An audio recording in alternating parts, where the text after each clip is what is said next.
Together, we can build integrated value chains in agriculture, pharmaceuticals, construction materials, and much, much more. Hatuna haja ya kugawana. Hatuna haja ya kushangilia maovu yanayotokea upande mmoja na upande wa pili wakashangilia. Sisi yanapotokea maovu Kenya ni maovu yetu, tushirikiane kuyaondoa. Yanapotokea maovu Tanzania vivyo hivyo. And look forward to the full implementation of our joint projects. Our collaboration within the East African Community and the African Union anchors this work in a wider framework of regional integration.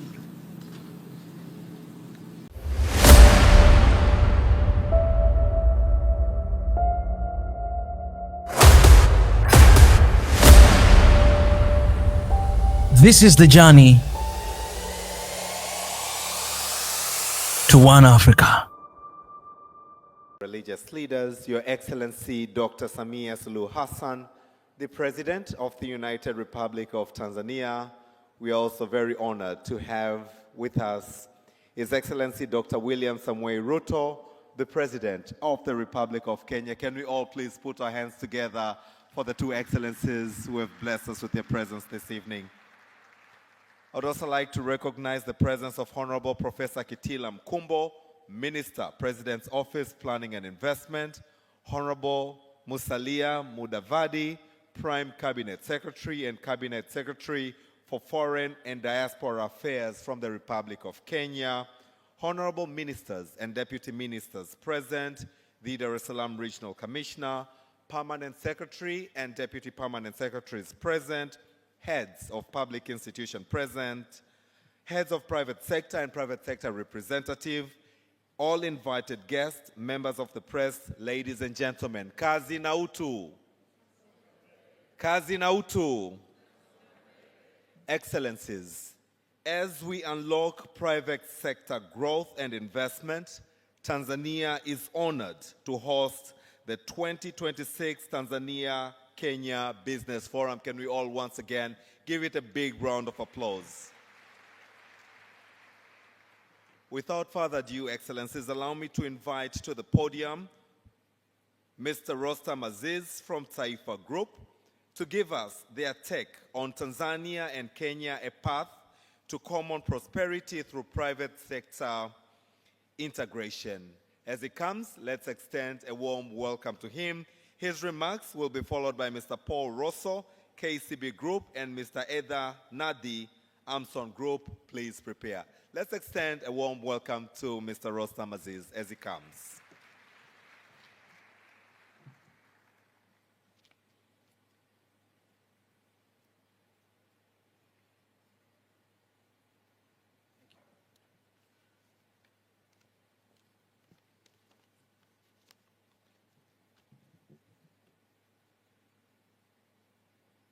Mheshimiwa Samia Suluhu Hassan, Rais wa Jamhuri ya Muungano wa Tanzania, Mheshimiwa William Ruto, Rais wa Jamhuri ya Kenya, waheshimiwa viongozi wote wa nchi zetu hizi mbili mlioko hapa, waheshimiwa wafanyabiashara wenzangu, wageni waalikwa, mabibi na mabwana. Ni heshima kubwa sana kwangu binafsi kupata fursa hii ya kuzungumza mbele ya mkutano huu muhimu kati ya nchi zetu mbili kwa niaba ya sekta binafsi.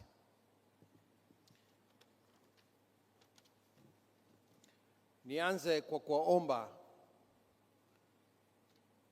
marais wetu wawili tusichukulie ziara hii kama ziara nyingine zilizowahi kufanyika.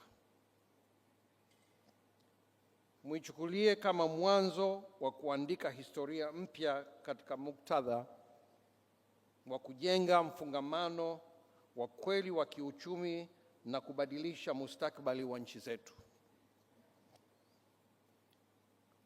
Your Excellencies,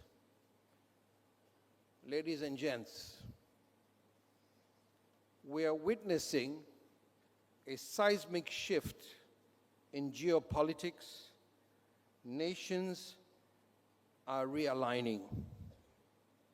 The world is moving towards a multipolar order where economic interest defines partnerships. Katika muktadha huu mpya wa dunia, Tanzania na Kenya zina nafasi ya kipekee sana ya kimkakati.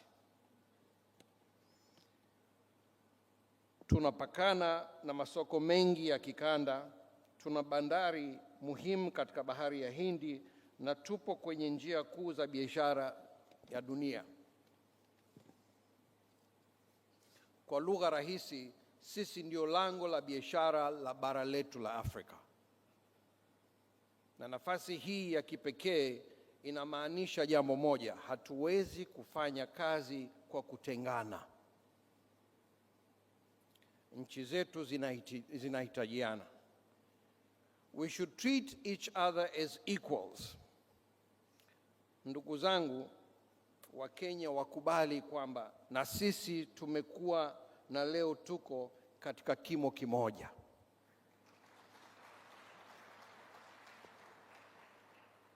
When we combine our population, resources, land and geography, we can become a true economic force. By 2050, Tanzania will have a population of 140 million people, and Kenya will have a population of 100 million people. This is not just data.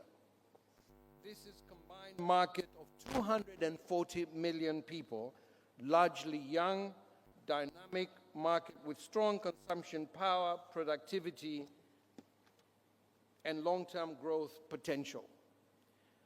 By 2050, Tanzania is projected to build a $1 trillion economy, and Kenya almost the same.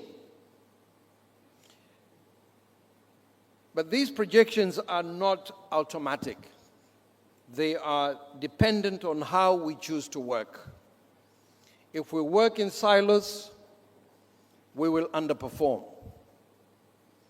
If we work together as a single commercial system, we will unlock the full potential of our markets, our people, and our economies, serving hundreds of millions of people that are our neighbors because they're all landlocked countries. The only access they have to the world is through Tanzania and Kenya. So there's about 750 million people that will live around us that will depend on Kenya and Tanzania for their livelihoods. This is a huge market, but it can only be realized if the two countries, Kenya and Tanzania, work as a single commercial system. This is my proposal. Even more importantly, we have a median age of 17, which is a very young population, one of the youngest populations on the planet. This represents both an opportunity and a risk.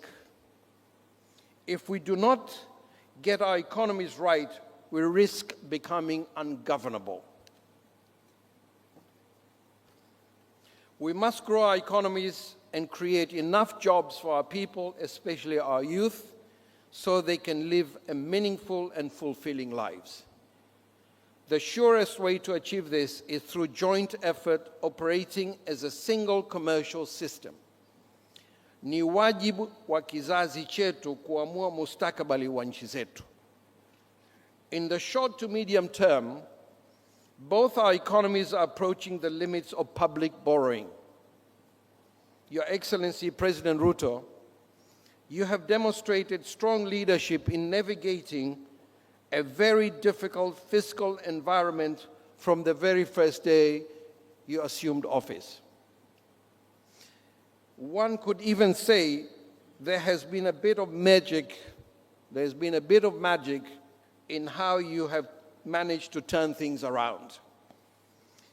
Tanzania, under the strong leadership of our President, Her Excellency Dr. Samia Suluhu Hassan, has skillfully managed to stay just,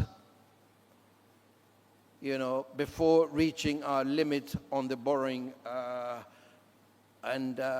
Given the demands of our infrastructure project when she assumed office, I really would like to congratulate her that she did very well to manage to stay within the limits and not reaching the limits, the ceiling of borrowing. So congratulations to both the presidents for the good work that they have done.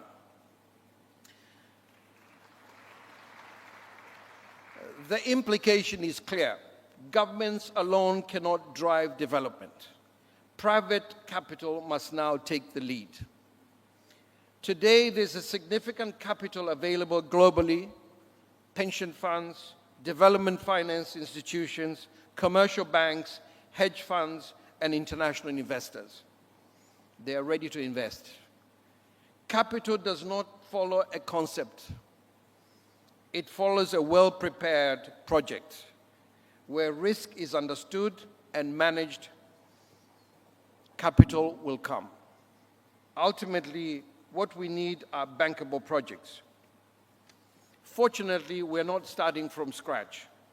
We are already trading together, investing together, and integrating our markets through our people. Hivyo tunao msingi mzuri. Kinachohitajika sasa ni kuimarisha kwa kiwango kikubwa zaidi. Sasa tunapaswa kusonga mbele kutoka kwenye biashara ya kawaida kwenda kwenye biashara ya uwekezaji wa pamoja kupitia joint ventures and public-private partnerships. PPP isiwe sera tu, iwe ni utekelezaji. Excellencies, the role of government is critical to provide a predictable, transparent, and enabling environment that gives confidence to long-term capital. If we get this right, capital will come from domestic markets, the regions, and globally. Excellencies, beyond policy and systems, what we need is a shift in mindset. A shift in the mindset right from the high table to our people. We must recognize it. We rise and fall together. We must celebrate each other's success and not compete against it. Ni muhimu pia tujenge utamaduni wa kuaminiana na kuheshimiana. Labda tuseme kwa uwazi zaidi. Watanzania tunatakiwa kuacha kuwaona Wakenya ni tishio kwa ajira zetu na uwekezaji wetu. Na Wakenya waache kufurahia matatizo yetu, majanga tunapopata na fujo zinapotokea nchini mwetu. Waache kufurahia.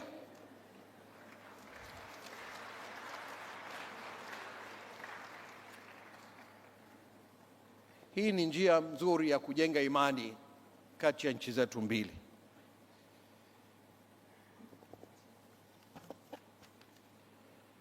Our people are one, from language to culture, from heritage to history, and through families that live across our borders, we are already connected. This is not a partnership of convenience. This is a natural alignment. United, we are stronger. Tusimame bega kwa bega. This is how we build a single commercial system. Tunachohitaji ni kujenga mfumo mmoja wa kibiashara, yani single commercial system unaofanya kazi kwa kasi, kwa ufanisi na kwa kiwango kikubwa. This is a shared growth. This is where we move from theory to execution. Your Excellencies, mwisho kabisa, na waalika waheshimiwa marais wetu wawili kwenye ufunguzi wa terminal kubwa ya gesi huko Mombasa ndani ya miezi michache ijayo. Terminal hiyo ya Taifa Gas ndio kubwa zaidi barani Afrika, kutoka Cape Town mpaka Cairo. Tunazo terminals Dar es Salaam na tunamalizia terminal Zanzibar. Mradi wetu huu ni mfano ukiwa na terminal 3, Mombasa, Dar es Salaam na Zanzibar, ambazo zinahudumiana na pia zinahudumu nchi ambazo ni majirani. Nasema ni mfano kwa sababu gesi inapoisha Mombasa, gesi inatoka Dar es Salaam kwenda kujaza Mombasa. Gesi ikiisha Dar es Salaam inatoka Mombasa inakuja Dar es Salaam. Hali kadhalika Zanzibar ikiishiwa, gesi inatoka katika hii miji miwili. Ndio maana nasema single ambayo inafanya kazi. Na gesi terminal hizi 3 zinahudumia nchi zote ambazo ni landlocked, kuanzia Malawi kuja Zambia, Rwanda, Burundi, Congo, Somalia, South Sudan na kadhalika. Ndio nasema kwamba tufanye biashara kwa kuwa na system ambayo inaunganisha nchi zetu hizi mbili, ili watu waweze kufanya kazi kwa ufanisi zaidi, waweze kukuza uchumi wao, na hivyo ndivyo tunavyoweza kuleta maendeleo ya nchi zetu hizi. Ndugu waheshimiwa marais na ndugu zetu wote mlioko hapa, dunia inayokuja ni dunia ya ushindani mkubwa. Si dunia tena ya kupewa misaada. Sio dunia tena ya kusema tunataka na sisi tupate haki yetu. Ni dunia ya kupambana ili upate haki yako. Tukiwa wawili kwa pamoja tutafanikiwa. Lakini tukienda kila mtu na wake tutakuwa dhaifu na hatutafanikiwa. Nawashukuruni sana kwa kunisikiliza. Thank you very much, Mr. Rostam Aziz of Taifa Gas, for your testimony as we bring Tanzania and Kenya together, a path to common prosperity through private sector integration. Excellencies, allow me to invite to the podium Paul Russo from KCB Group. As he comes, let's give him a warm round of applause. Karibu sana.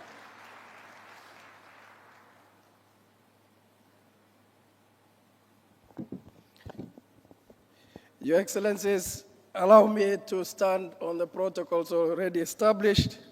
I think Rostam decided to use my time and that of my brother Edha. So to try and save time, Your Excellencies, allow me to touch on 5 critical points. Earlier this morning, we had a panel, Your Excellencies, and that panel looked at opportunities for which private sector working together can actually bring forward the fruits of what we've been trying to do. And I think there were 3 emerging themes, Your Excellencies. And overall, and I think that was the last that we picked, is we need momentum. We need to create impatience. We need execution. And hopefully the actions that we take, Your Excellency, and the points I'm going to raise will demonstrate that in the last 3 years, a lot has happened. And if we just add that momentum, Your Excellencies, we'll do a lot more. As KCB, operating in 7 markets, Your Excellencies, we remain catalyst to the conversations and discussions here. And I don't shy off. I am proud to say I'm speaking in between 2 of our customers. In the last 2.5 years, to demonstrate commitments, Your Excellencies, we've lent $520 million to 4 businesses operating in Tanzania and Kenya, originating from Tanzania, Your Excellency. And just to firm these up, Your Excellencies, $180 million for the acquisition of a cement company, $120 million, Your Excellencies, for fleet and cement company for a separate entity, Another $100 million. If I say that, a few people might end up knowing who I'm talking about. And also, Your Excellency, in construction, $110 million facility for our construction company in Tanzania. If we can do that in 2 years for a regional bank, I am deeply committed that we can open up opportunities. Finally, Your Excellencies, we did launch the first successful sukuk, Fursa Sukuk in this market. We've been in this market since 2008 and raised 11 billion Tanzania shillings, which we successfully redeemed. Looking forward, and now I speak for the private sector that is in the room, I think there is sufficient capital in as well as Rostam has said, and if we come together and stay away, I think the minister earlier on in that panel said, stay away from competition, focus on partnership and growth, focus on prosperity, as a collective we'll move our nations forward. It's my personal invitation to those of us who are lucky to be in opportunities like the one we have, for me as KCB, to come to the table and drive prosperity of our nations, of our people, and for the businesses that keep us alive. Thank you, Your Excellencies. Thank you very much, Mr. Paul Russo from the KCB Group. Excellencies, allow me now to bring to the podium Mr. Edha Nahdi from Amson's Group to wind up this session, to be followed by the presentation of the Communiqué. As he comes, let's extend a warm welcome to him. Karibu sana.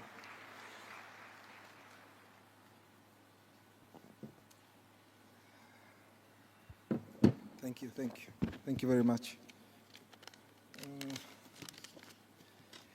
Your Excellency, Dr. Samia Suluhu Hassan, President of Republic of Tanzania.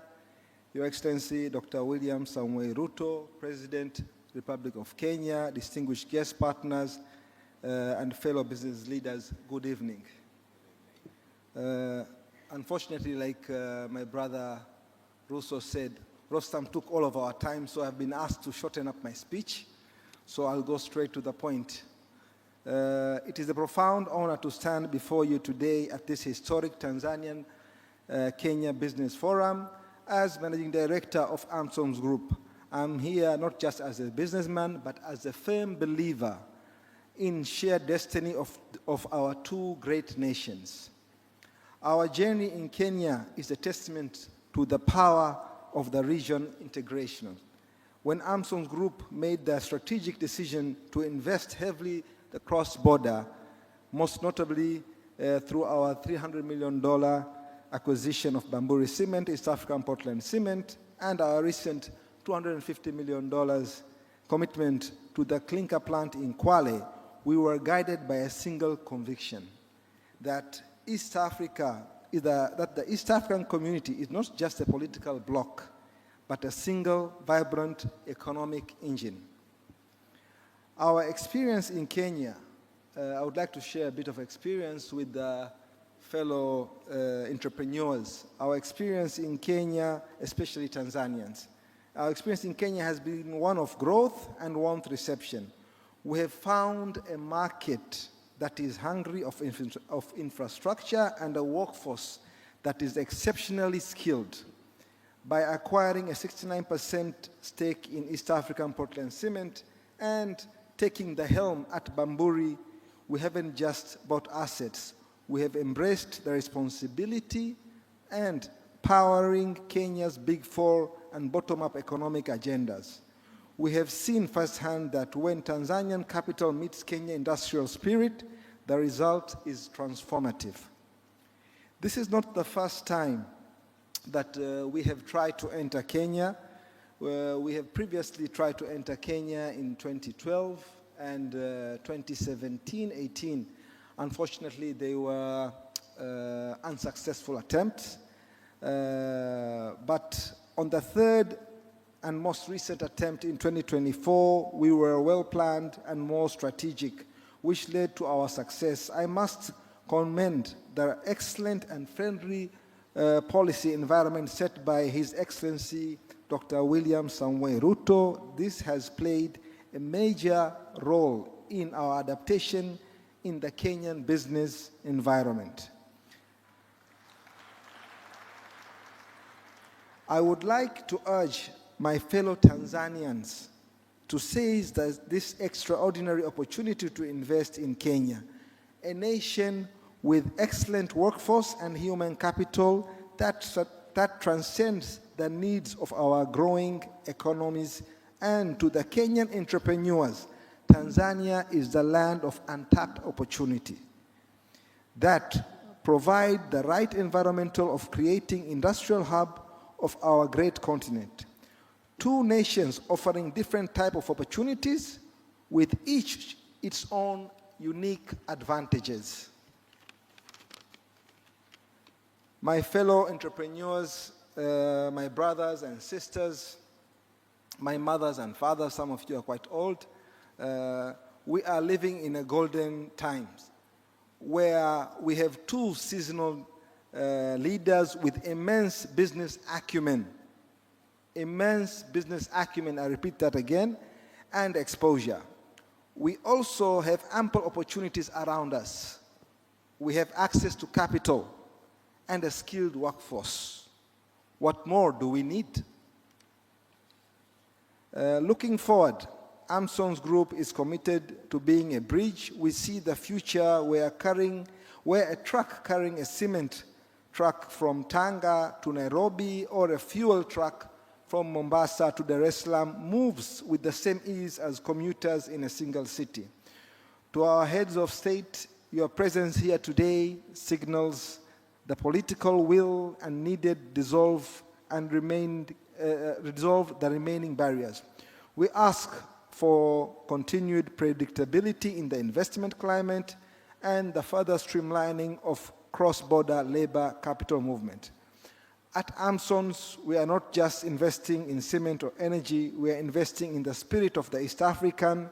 We are here to say, we are here to stay, we are here to grow, and together we will build an East Africa that is industrial heart of the continent.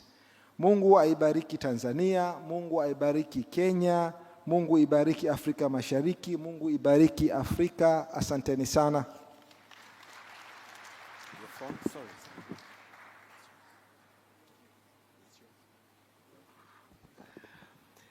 Truly thank you to the voices of integration in the region for your testimonies, Excellencies.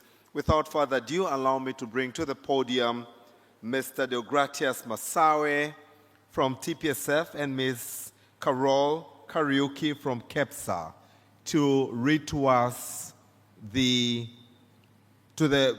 testimonial from the Tanzania-Kenya Business Forum 2026. As they are here, let's welcome them with a round of applause.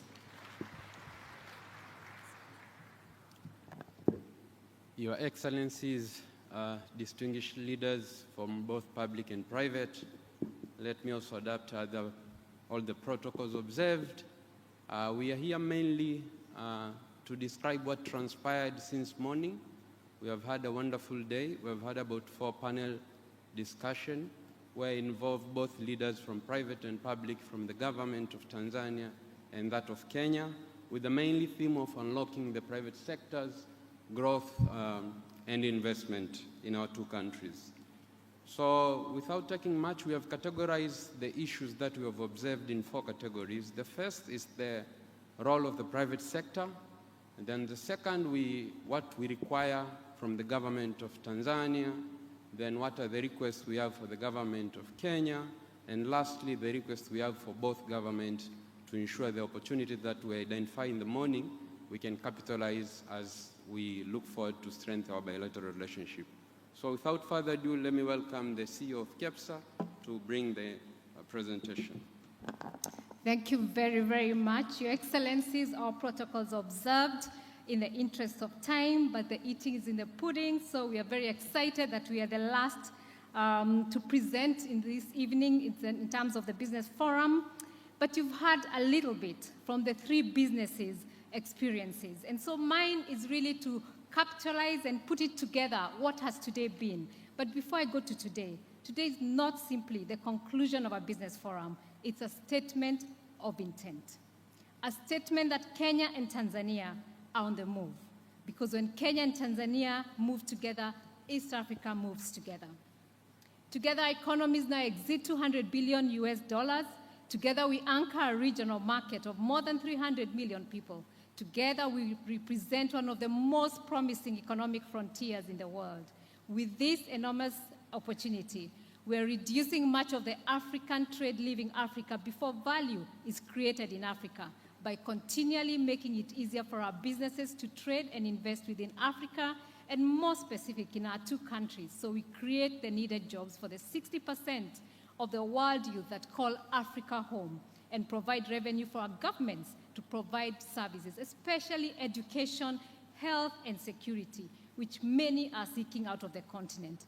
Most of the rest can be done by the private sector, as you've heard.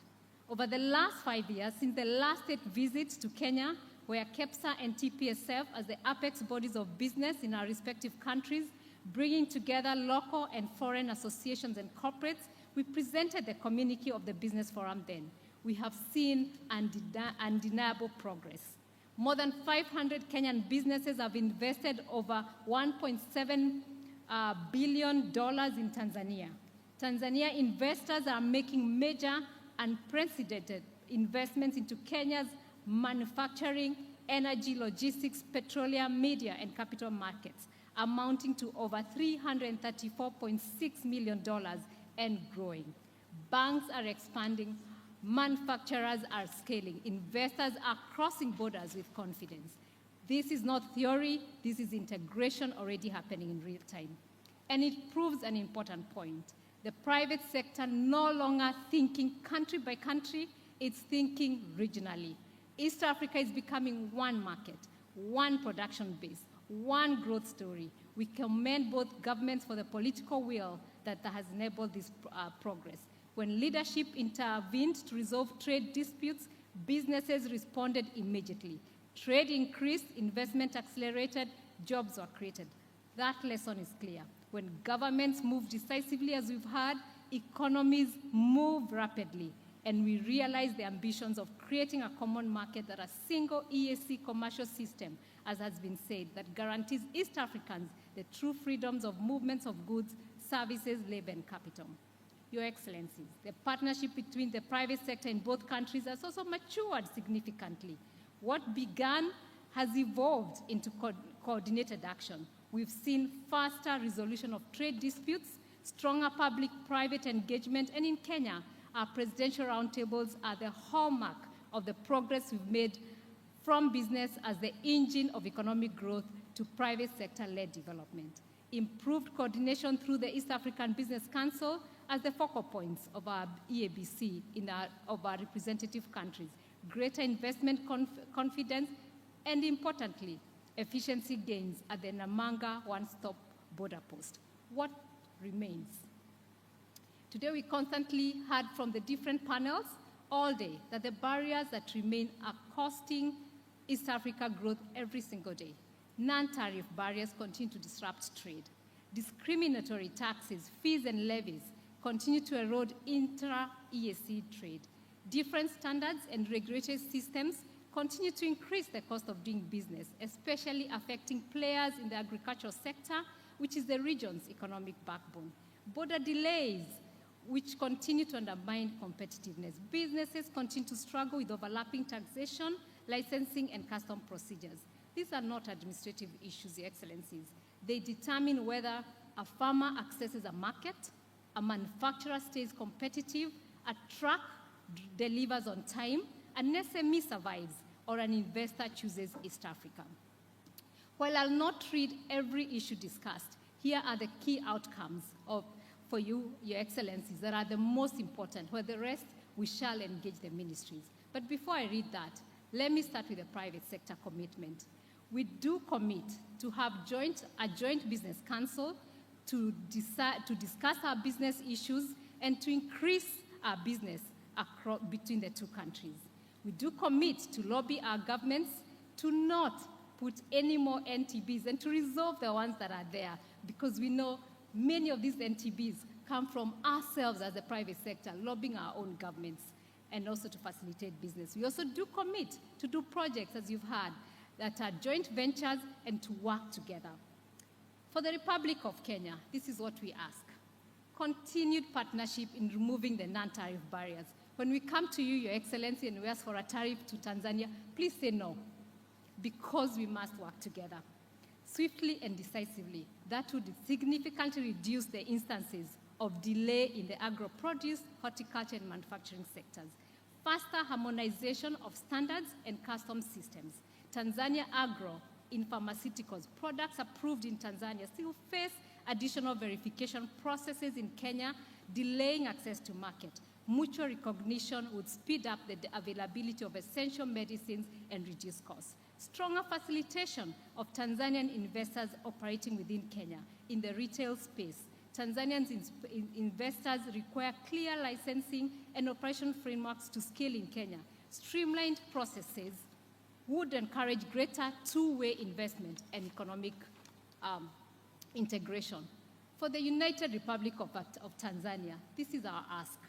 Accelerated harmonization of regulatory standards, tax frameworks, custom clearance, and single custom territory.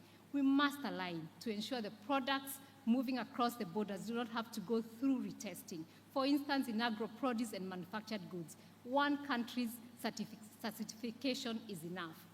Time-bound resolution of the active non-tariff barriers and discriminatory taxes affecting trade between the two countries. The risks posed by the NTBs are that non-Eastern African countries gain as we lose potential for intra-EAC growth, thus the stagnation of regional trade at 14%. Jointly, this is what we ask of both countries. First, policy predictability. I think that has been said and emphasized a lot. Businesses invest where rules are stable. Second, regulatory harmony. East Africa cannot compete globally with fragmented systems. We must gear towards a borderless community with not only accelerated trade in goods but in services, allowing our educated Kenyans and Tanzanians to offer their services across borders. Third, speed of implementation. The region cannot afford slow execution in a fast-moving global economy. Let us have all the discriminatory fees, levies, and taxes addressed. Fourth, creation of regional projects that will benefit the region so that we have global value chains, competition rather than national projects in areas like resilient infrastructures, energies, and service industries. E.g., in the light of Iran war, our ports would have been the natural access of Asia. So let us make our ports for such times, but more so, ports of choice as a new trade order takes shape. Fifth and the last one, faster clearance and predictability for goods entering Tanzania and Kenya. Because the truth is this, the global economy is reorganizing itself. Supply chains are shifting, industrial policy is returning, regional blocks are consolidating. This is East Africa's moment, but moments do not last forever. If we move boldly, we can become a continental hub for manufacturing, logistics, energy, digital, and agro-processing.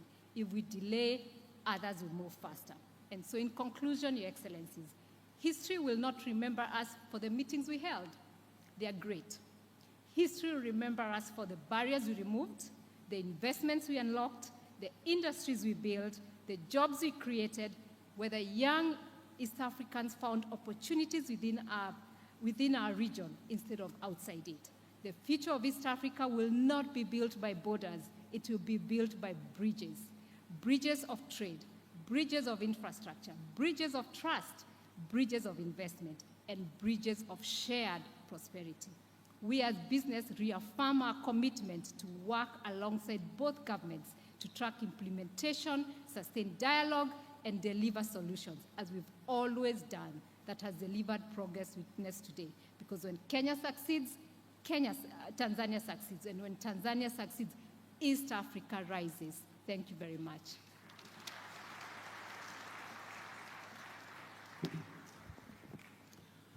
Asante, asante sana.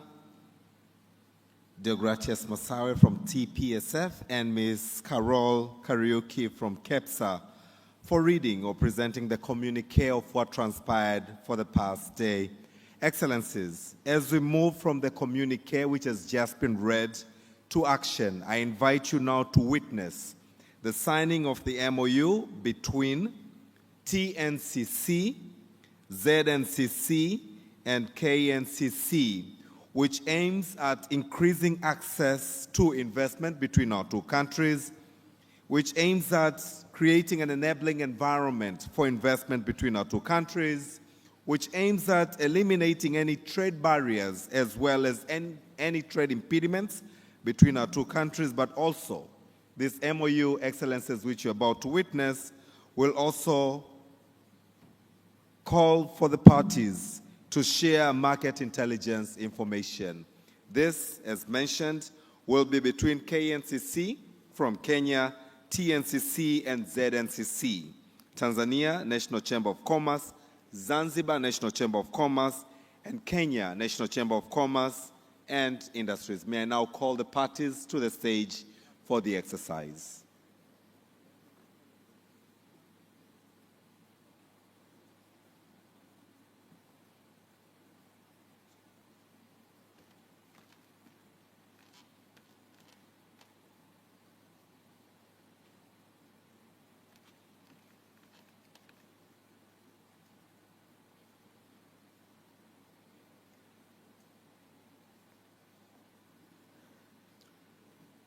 Sasa tunashuhudia utiwaji wa saini kati ya Kenya na Tanzania wenye lengo la kuongeza uwekezaji kati ya nchi zetu mbili, kufanya biashara kwa uhakika kati ya nchi zetu mbili, lakini zaidi ni kuondoa vikwazo vya biashara, lakini pia kubadilishana taarifa za kimasoko na za intelijensia za uwekezaji kati ya Tanzania na Kenya. Na mkataba huu unasainiwa baina ya KNCC, yani Chamber of Commerce ya Kenya, TNCC, yani Chamber of Commerce ya Tanzania, na ZNCC, yani Chamber of Commerce ya Zanzibar.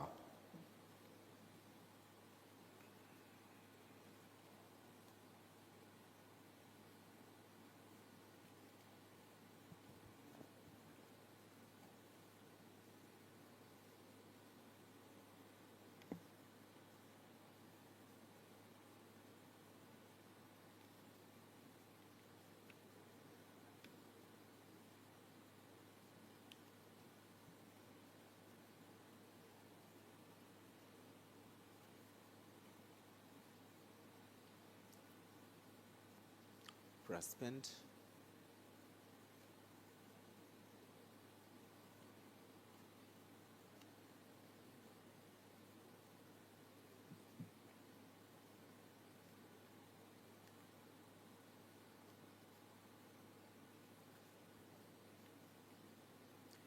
As soon as you're done signing, you will then rise and show to the excellencies on the pages that you've signed. We shall all be led by the brass band to applause for this MOU that has been signed between Tanzania and Kenya. Can we all please clap our hands?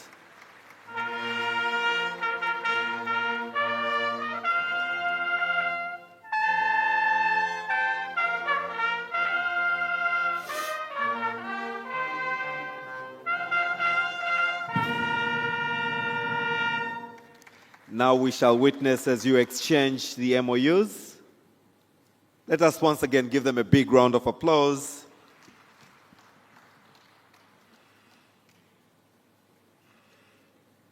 Thank you very much. Excellencies, allow me now without further ado to invite Honorable Abubakar, Principal Secretary, State Department for Investment Promotion, Republic of Kenya, for his remarks. As he comes, let us extend a warm welcome to him. His remarks will be followed by those of Honorable Mudavadi. Kindly prepare. Let's extend a warm welcome to him as he comes for his remarks. Karibu sana.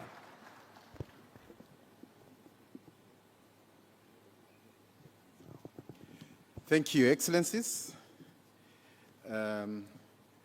First, allow me to clarify that I am not Abu Bakr, but I'm the Minister, I'm the Cabinet Secretary for Investment, Trade and Industry, and Abu Bakr is our Principal Secretary, so I am holding brief on behalf of the Ministry. So, Your Excellency,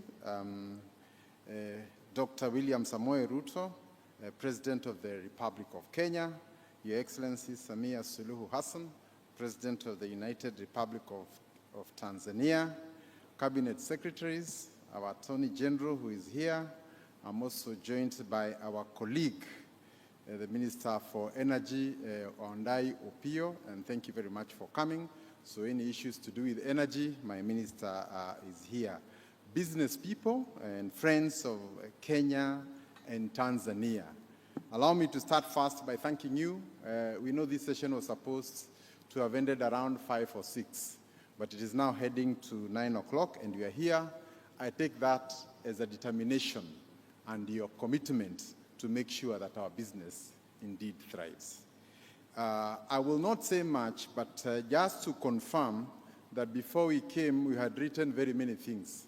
But because I have been part of the tour the whole day, I have gotten the impression that much of what we wanted to ask has been overtaken by time. And I want to take this particular time to thank our heads of state for the topmost commitment in assuring our business people that we can do business and we are ready to do it. One of the things that is obvious is that the business community knows what they want. Sometimes the policies have not been very well aligned. Sometimes they've taken longer than we wanted. But when I look at the resilience of business people, from my own hometown, we take onions from Tanzania, oranges from Tanzania, and they come every day. Our role as government is just to facilitate that to go on and to go well. Your Excellency, I just have 2 issues that I would want to just elaborate. The first one is free movement of goods and people. I want to note that Kenya, through our Excellency, we said that we have opened our borders to anybody coming from Africa. You need no visa. And I want to assure you that that declaration alone has improved business in Nairobi and in Kenya tremendously. When people are not sure whether they will be allowed into our country, they cannot be able to invest freely. So I think one of the issues we'll really be looking upon is the free movement of goods and people. One of the issues that is worth noting is that the borders in Africa were set during the colonial times. The colonizers who set those borders, now back in Europe, have actually collapsed their borders. With one visa, you can move from Italy to Germany to Spain and all the other countries. Yet, in our continent, we still remain very emotionally attached to our borders. So there's no way we can be able to compete and work well to open our continent if we don't open our borders. So we want to really urge all our governments, and especially at the borders. 3 hours, 4 hours for cargo to cross from one country to the other is not allowable. So, Your Excellency, I'm sure these are some of the issues we've discussed, but we must say as business people, we want to be able to move our goods across the borders without having to worry. Your Excellency, in the area of tourism, you can imagine, again, if I may use a European example, you get a visa in one country and you can tour about 27 countries. Yet when you want to come to our countries, you need a visa from almost every other country before you can tour. It makes our tourism such a joke. Again, we can be able to come together and ensure that we are able to work and bring down all those barriers that have already been identified. For the companies that have already come to invest in Kenya, allow me first to thank you for the confidence you have shown. And one important thing is, if you talk of Bamburi, which we are very proud of, one of our oldest cement companies, we don't perceive it as a foreign company, even now. And even moving into the future, anything that we would take for Bamburi Cement to be able to grow, as government, we want to be on your side, because we believe when you grow, also Kenya grows. And likewise, may I request, we also have Kenyan companies that are here, whether it's KCB, whether it's Britam, whether it is Equity Bank. Whenever you see a company or a brand from East Africa, that is your brand, whether it is Kenya Airways or whichever other product, so that together we can be able to build. Our true enemy is not each other. It is poverty, unemployment, and export of raw commodities.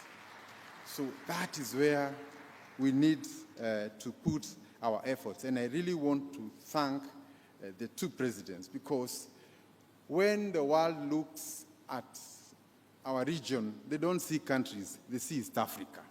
So either East Africa is a good place or a bad place. So we have a joint responsibility to make it the best. And that's why we support the joint programs that have already been suggested to ensure that we move together. I want to end there to thank all of you and indeed to confirm that all the resolutions that have been made here will be brought to life. Thank you, and may God bless our two countries.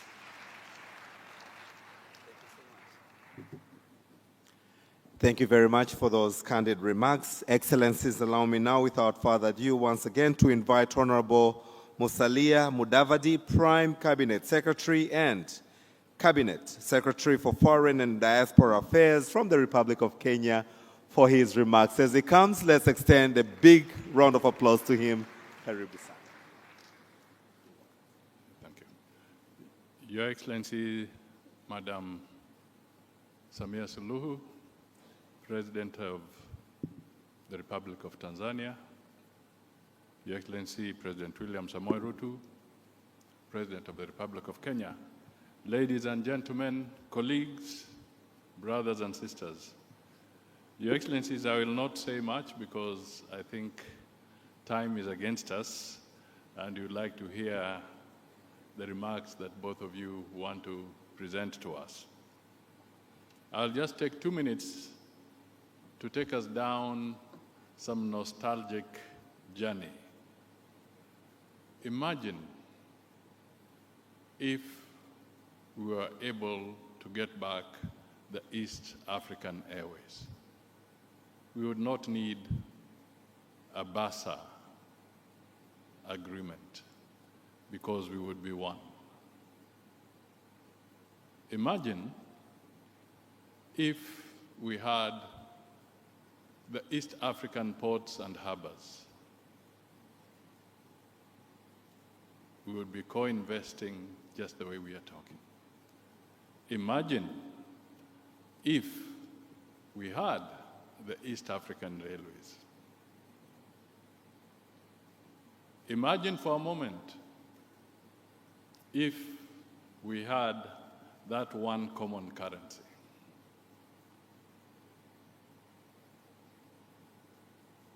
The European Union has got 27 countries. They have the euro. We have 8 countries in the East African communities. We have 8 different currencies. Just imagine what it would be if we all went back down that memory lane, the way our businesses are driving us to think and work together. It would be a wonderful moment for all of us. That memory lane speaks volumes, and that is where we should go.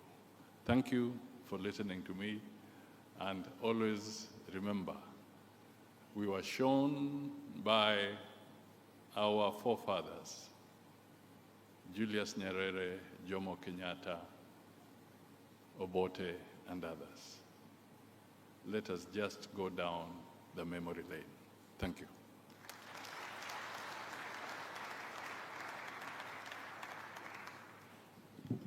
Thank you very much, Honorable Musalia Mudavadi, Prime Cabinet Secretary and Cabinet Secretary for Foreign and Diaspora Affairs, Republic of Kenya, for your candid remarks. Excellencies, allow me now to invite Honorable Professor Kitila Mkumbo, Minister, President's Office, Planning and Investment, for his remarks, and he will extend an invitation to you both to address this congregation.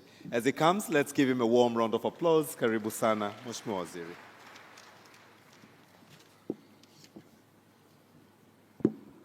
Mheshimiwa Dr. Samia Suluhu Hassan, Rais wa Jamhuri ya Muungano wa Tanzania, Mheshimiwa Dr. William Samoei Ruto, Rais wa Jamhuri ya Kenya, waheshimiwa mawaziri, viongozi wa sekta binafsi, mabibi na mabwana. Nimepata heshima kubwa na upendeleo maalum wa kupewa heshima ya kuwakaribisha waheshimiwa marais kuja kuongea hapa. Kabla sijafanya hivyo, niseme mambo matatu tu. Moja, waheshimiwa marais, nichukue nafasi hii kuwathibitishia kwa niaba wenzangu ambao tulikuwepo tangu asubuhi kwamba tumekuwa na kongamano zuri sana na Mheshimiwa Rais Dr. Samia. Kwa upendeleo wako nimehudhuria forum kama hizi nyingi, lakini lazima nikiri kwamba forum hii imekuwa tofauti sana. Kwanza, imehudhuriwa na watu wengi sana, lakini mazungumzo yamekuwa ya kindugu sana, lakini kulikuwa na furaha na umakini wa hali ya juu. Jambo la pili ni ujumbe. Ukiacha yale ambayo sekta binafsi wameongea,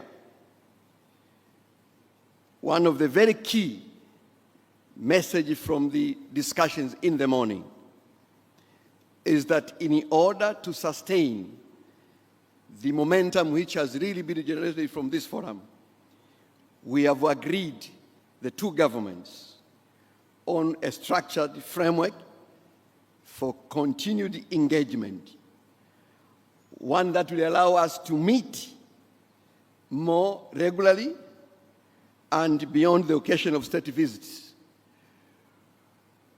Mheshimiwa Rais, utakumbuka mara ya mwisho tulikuwa na forum kama hii kwenye ziara yako mwezi Mei, na kwa kweli kama kumbukumbu zangu hazijaniangusha, ilikuwa tarehe 5 Mei mwaka 2021, na mimi nilikuwa sehemu ya ujumbe wako. Sasa makubaliano hapa ni kwamba hatuwezi kusubiri mpaka state visit ndipo tufanye forum kama hizi. Tumekubaliana na wenzetu kutoka serikali ya Jamhuri ya Kenya, lazima tuwe na utaratibu mzuri wa kufanya haya. Na role yetu kubwa kama serikali is facilitating business environment. We shall also serve as conveners of our businesses and to catalyze the actions of what has been agreed in these forum deliberations. Waheshimiwa marais, sisi pia tumewafuatilia tangu asubuhi, tangu Mheshimiwa Dr. Ruto alipowasili nchini mchana. Kitu kimoja cha wazi ambacho huwezi kukiona kwenye deliberations na kwenye minutes ni kwamba viongozi wetu wawili tangu mlipokutana pamoja mmeonyesha nyuso za furaha sana. Na ukweli ni kwamba nyie viongozi wetu mkiwa na furaha, Kenya na Tanzania zinafurahi. Kwa hivyo siku ya leo imekuwa siku ya furaha sana kwa Kenya na Tanzania na wananchi wake, na tuombe Mungu tuendelee namna hiyo katika kuishi kwetu. Na kwa kweli nyie wawili ndio vinara wa kuwezesha mazingira ya biashara katika nchi zetu. With those few remarks, Your Excellencies, and on behalf of participants seated here, I now have the pleasure and the distinct honor to invite Your Excellencies, and beginning with His Excellency Dr. William Samoei Ruto, and later to be followed by Her Excellency Dr. Samia Suluhu Hassan, to speak and address this congregation. Mheshimiwa Rais Dr. Ruto, karibu sana.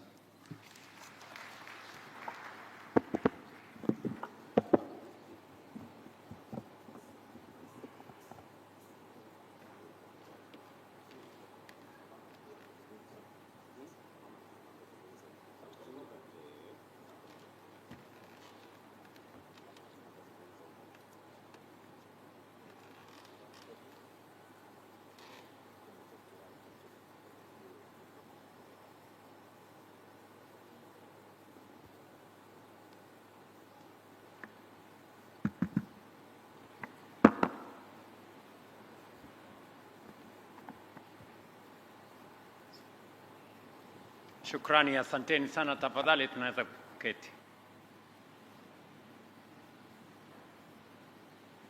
Your Excellency, my dear sister Samia Suluhu Hassan, President of the United Republic of Tanzania, distinguished government officials, esteemed business leaders, ladies and gentlemen, hamjambo.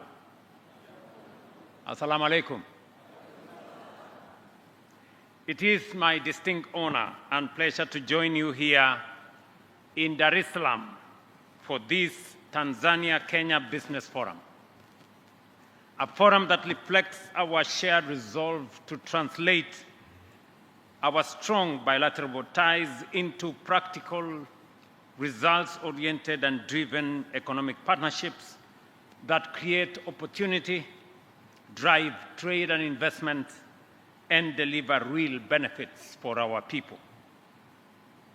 I commend the rich and candid engagements that this forum has had since morning, as we have been ably informed. Your deliberations have not only identified concrete opportunities to deliver deeper collaboration, but have also clearly highlighted the practical constraints that must be addressed decisively and conclusively. Your Excellency, the Kenya-Tanzania partnership is anchored in deep historical ties and a shared vision for prosperity. Today, that partnership is evolving into a dynamic economic relationship driven by strong trade, investment, and strong people-to-people connection. Within the framework of the East African community, we are demonstrating that regional integration is not merely an aspiration, it is achievable. According to the latest quarterly statistics bulletin by the East African Community Secretariat, total East Africa trade increased significantly from $124 billion in 2024 to $156 billion in 2025, representing a 25% growth.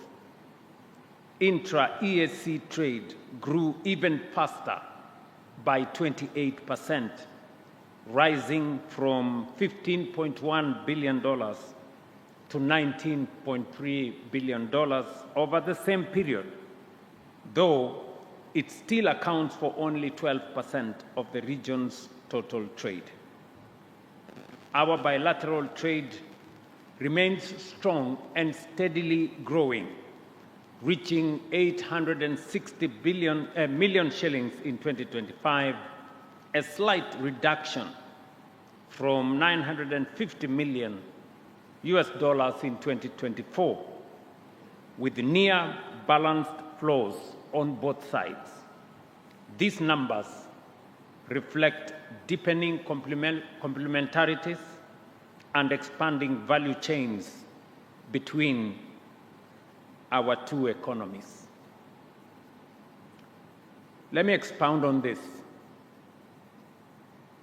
We lost a bit of trade, close to $100 million between 2024 and 2025 because of non-tariff barriers. And I am very happy that in this meeting, business people from across the divide are speaking from the same script. Listening to Paul Russo, listening to Edha of Amson's, listening to my good friend from Taifa Group, my good friend Aziz, they are speaking a common language, a language of East Africa.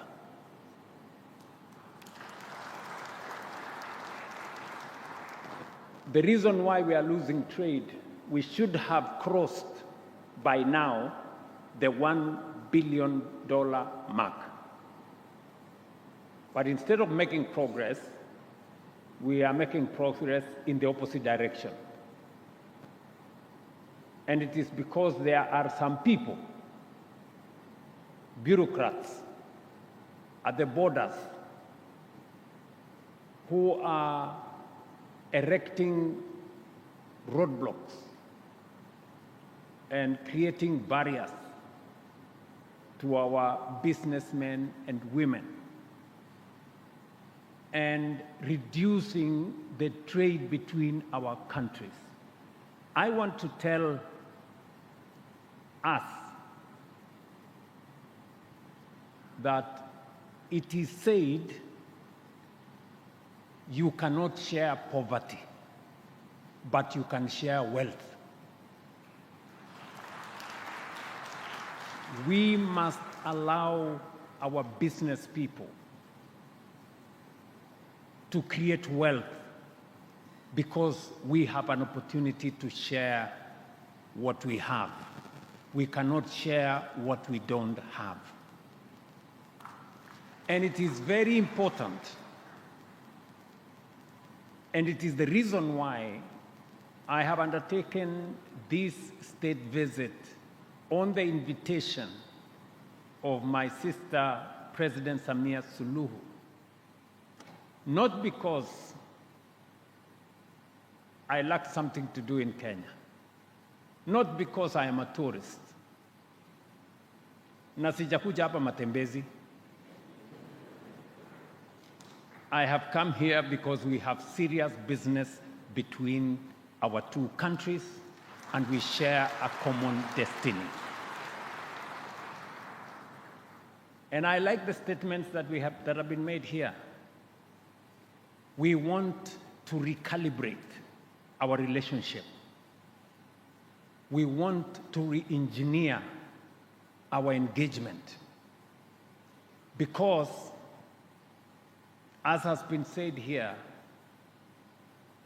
Kenyans are not enemies of Tanzanians, and Tanzanians are not enemies of Kenyans. Our enemy is poverty, unemployment, and lack of development. And we can confront this enemy together. We will succeed together.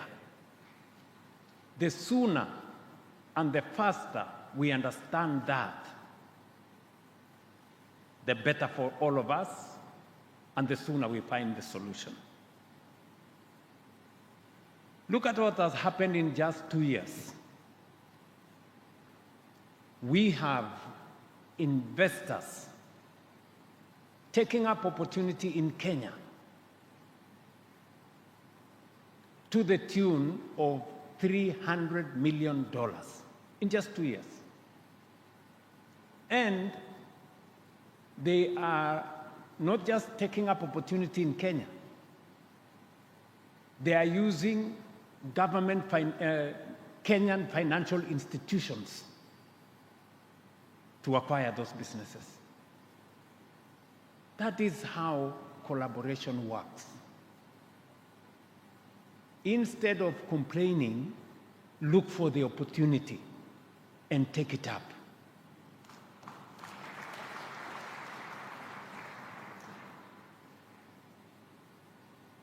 Let me give you an example. When Amson decided to buy shares and take over Bamburi Cement, some business people in Kenya came to complain to me, why are you allowing these Tanzanians to buy Bamburi Cement? This is our blue chip company. And I asked them, you didn't complain when Bamburi was owned by the French. How does it become a problem if it is owned by a neighbor in Tanzania? So are you telling me it was okay for the company to be owned by a French company, and you have a problem if it is owned by a Tanzanian national, an East African, a neighbor? This is the kind of mentality we want to kill. We want to make sure that what is Tanzanian is Kenyan, and what is Kenyan is Tanzanian. Ninyi mnanielewa?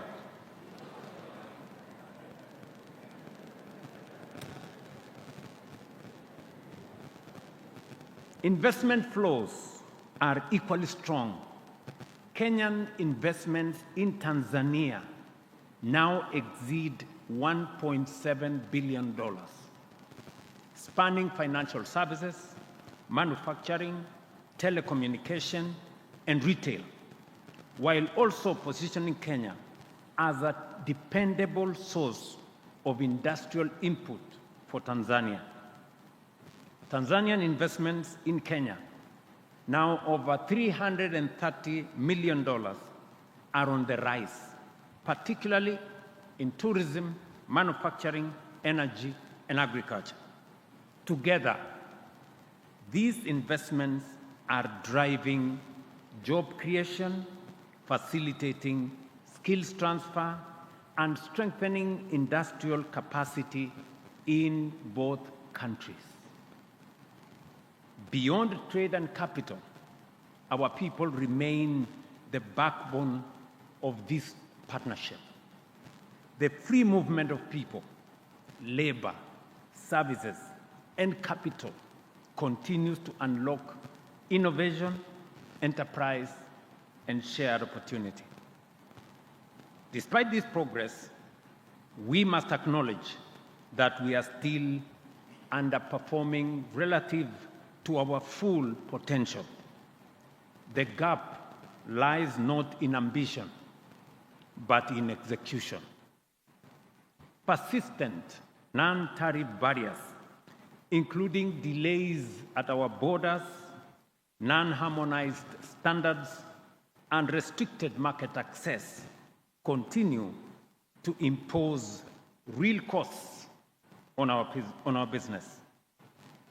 And I am very happy that today my sister President Samia Suluhu and I have agreed and given instructions and goodwill from the highest levels of government to our officials that all the remaining non-tariff barriers, and we have counted them, they are about 20, they should be worked out and agreed before the end of this month of May.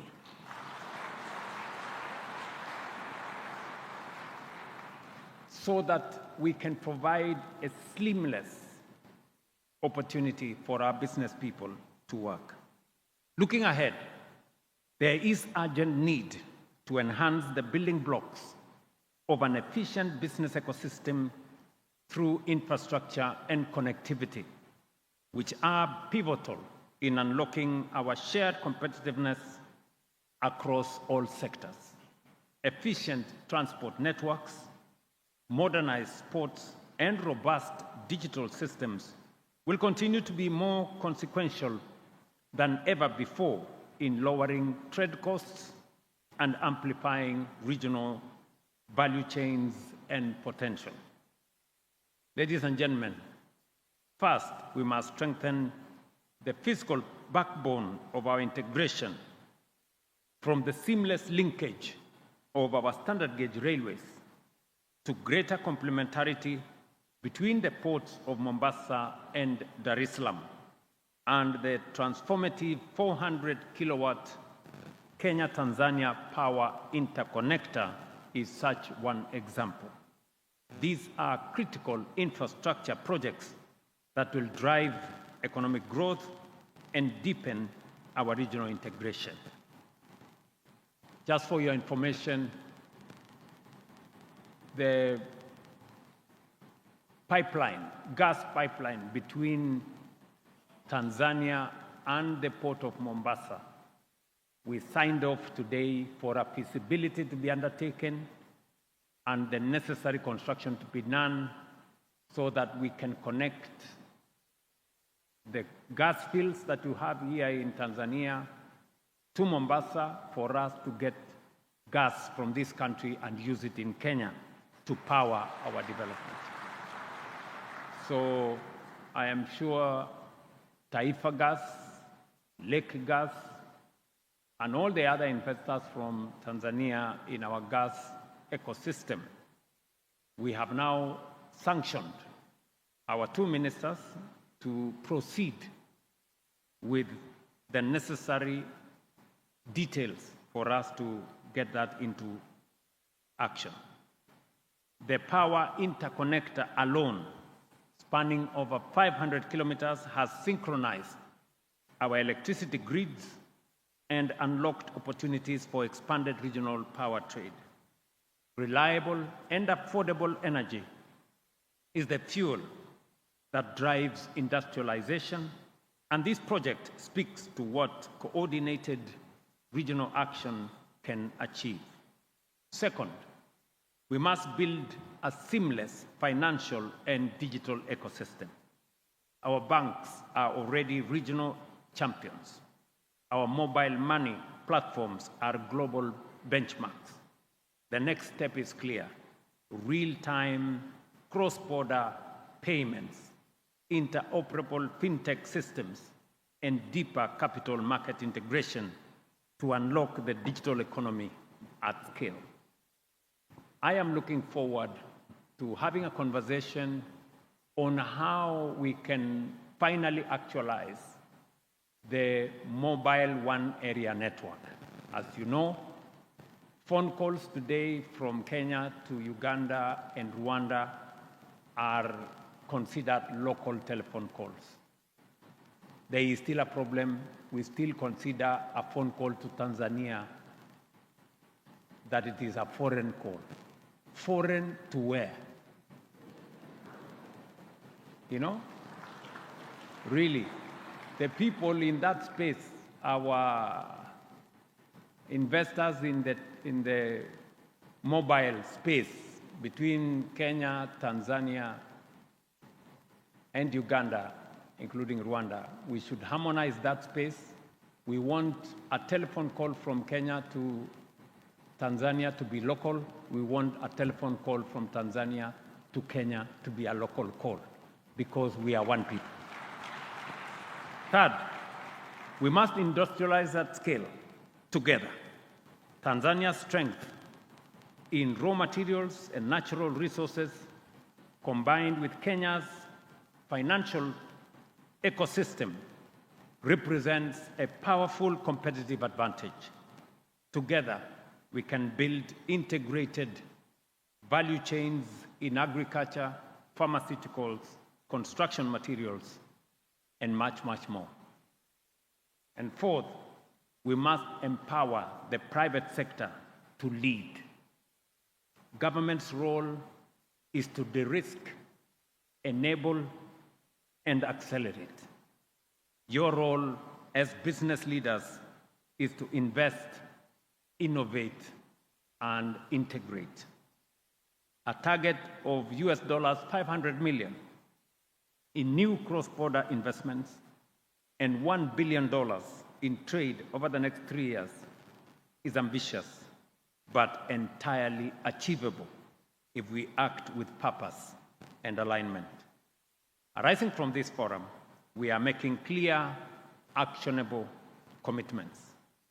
On non-tariff barriers, I have said we must transition from seemingly endless discussion to execution. Our governments will establish a joint mechanism to eliminate all outstanding barriers, publish a time-bound resolution plan, and implement a continuous monitoring system to ensure new barriers are addressed swiftly and conclusively. On private sector engagement, we fully support the establishment of a Tanzania-Kenya Joint Business Council as the central platform for structured collaboration, and I'm very happy that the business communities have signed an MOU here to facilitate, through sector-specific working groups, We will ensure continuous engagement and translate private sector priorities into investments, partnerships, and measurable outcomes. Beyond the Joint Business Council, we will institutionalize the Tanzania-Kenya Business Forum as an annual platform to review progress, track implementation of commitments, and unlock new opportunities. The forum we have had here today, and I want to encourage the private sector. If you want to make things easy, get partners from Kenya into your business and get partners from Tanzania into your business. That way, you will have the ear of government on both sides. And we will unlock all these transactions much more easily. What we are offering is that this forum we are having today in Tanzania, let us have it next year in Kenya, and the following year in Tanzania, and the following year in Kenya, until we make this market one seamless market. Finally, these measures will complement ongoing efforts under the East African Community, including the single customs territory and one-stop border posts, which are already reducing border crossing times from days to hours, lowering logistics costs, and enhance predictability of businesses. The opportunities ahead, ladies and gentlemen, are immense, from agriculture and agro-processing to manufacturing, energy, tourism, and digital economy. Our two nations are uniquely positioned to build integrated, competitive, and globally relevant value chains. To the business leaders gathered here today, our moment is now. We must seize the abundant opportunities before us by forging partnerships and investing boldly. We reaffirm our steadfast resolve to providing a stable, predictable, and enabling environment anchored on regulatory clarity, investor protection, and private sector-led growth. Together, we are building two separate markets into an integrated economic system, and we are doing so not as competitors, but as co-creators of shared prosperity. If we act with unity, with resolve, and with purpose, I have no doubt that the Kenya-Tanzania partnership will ultimately stand as a continental model of what African integration can achieve: practical, impactful, and private sector driven. Let me conclude with the remarks that was made by the gentleman who prayed for us. That gentleman who prayed read a verse that I am very familiar about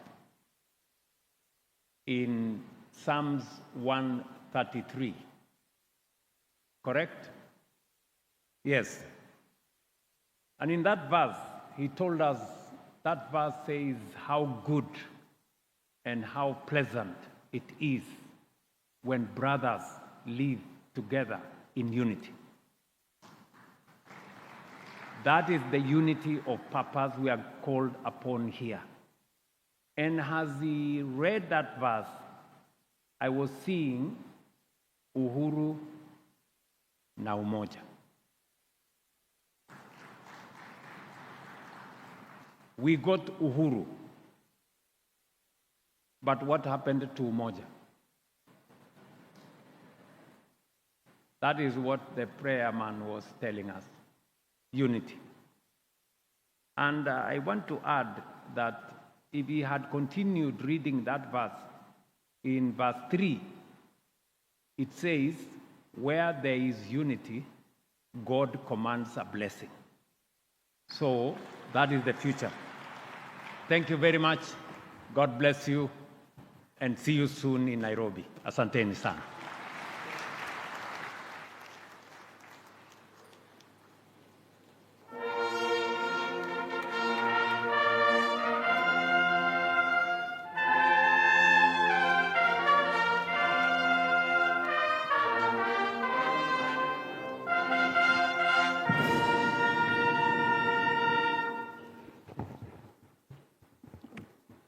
Naomba tukae.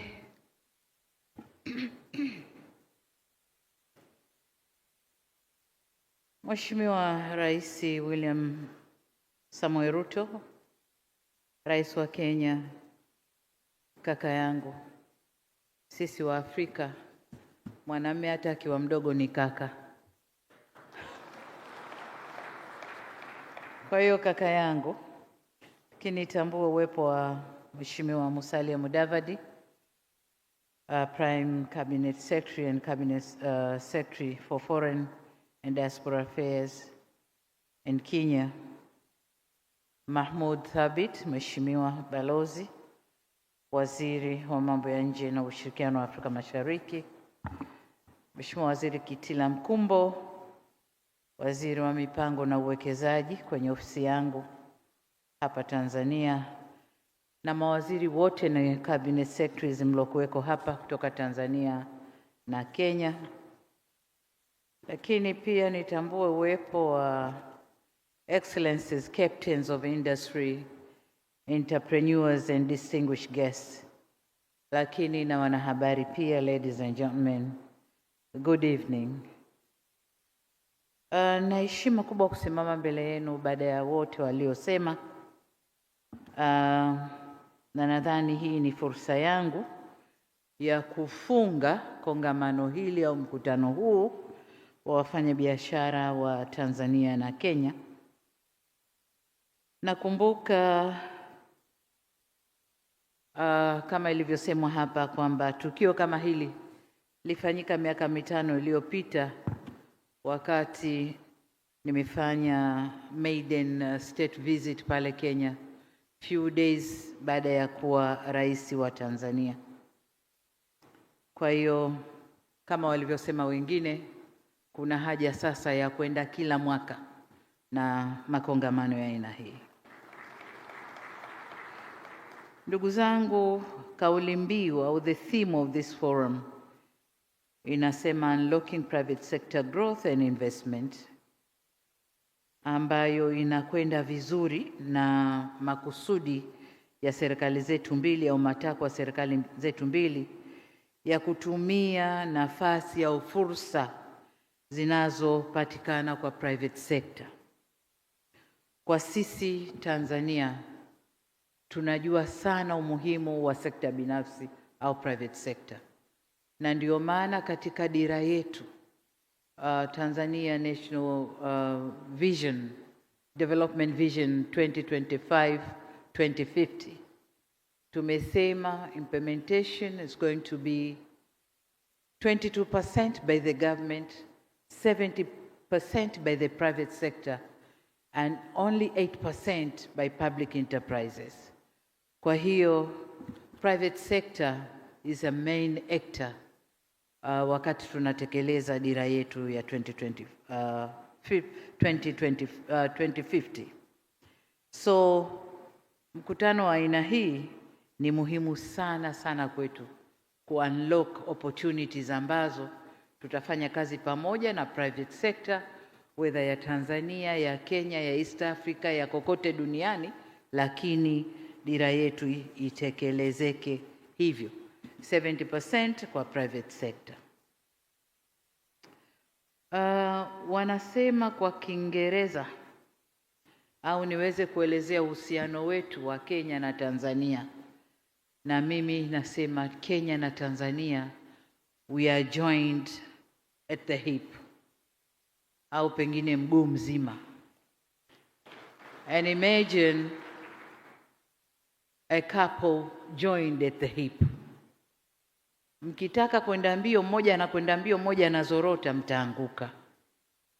Mmoja akisema akae, mwingine hataki, atakaa kwa lazima, anataka au hataki. Vovote vile anavyofanya mmoja akiwa hataki, haitafanikiwa. Sasa sisi Tanzania na Kenya tumeunganishwa at the hip au kwenye mguu. Lazima twende pamoja. Lazima twende pamoja. Hatuwezi kugawanywa. Tunagawanywa kwa mentality zetu, kwa fikra zetu, tunavyoangaliana kwa choyo chetu, selfishness, lakini in reality na kwa maumbile ya Mungu sisi ni wamoja.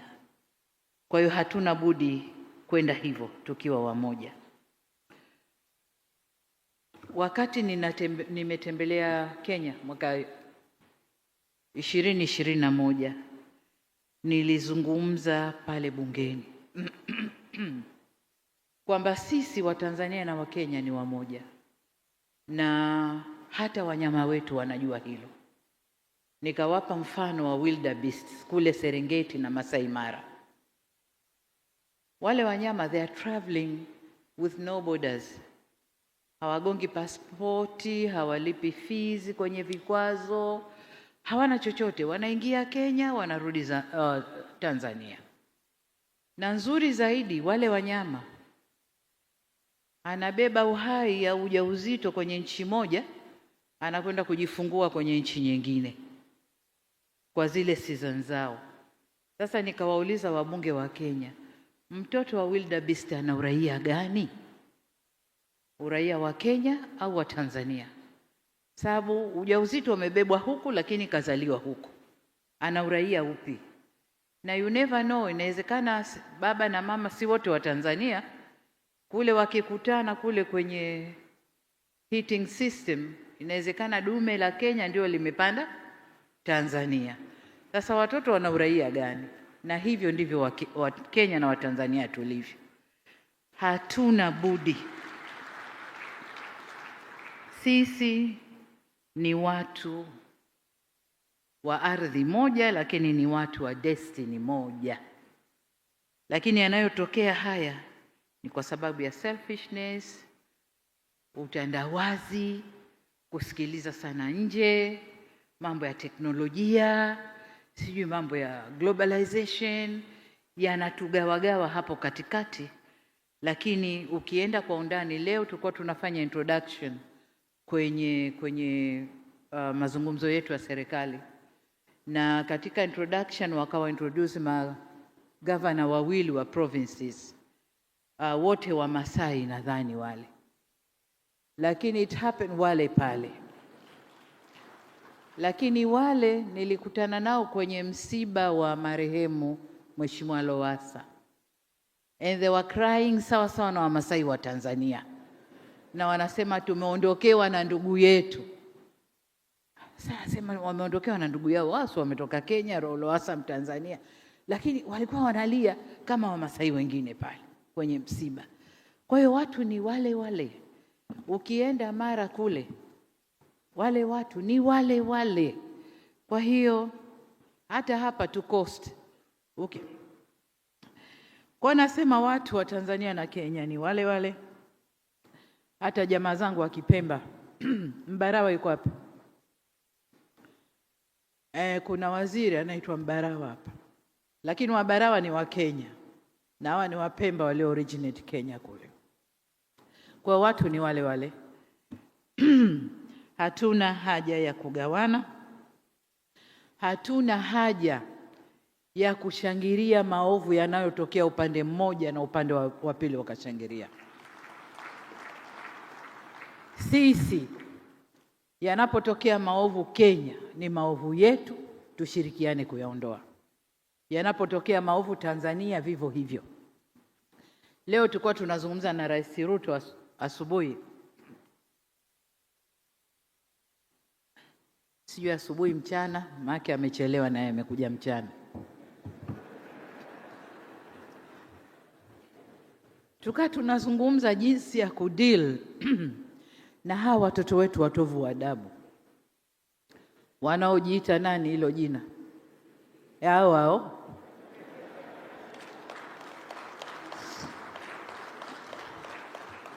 Eti na wenyewe wanajifanya ni hao wa East Africa. Kwa hiyo popote wanakwenda kupigania demokrasi. Kwa hiyo wafanye fujo huku, wachome huku, wadisturb serikali zao. Nikamwambia Ruto, we have to send firm on this watovu wa adabu hao. Tusichague wa Tanzania au wa Kenya.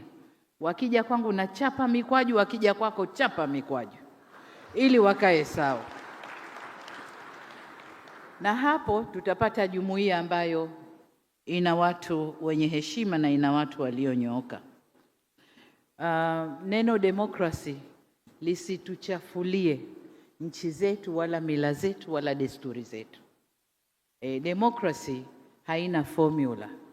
Demokrasi ya kule mbali tofauti na ya kwetu huku.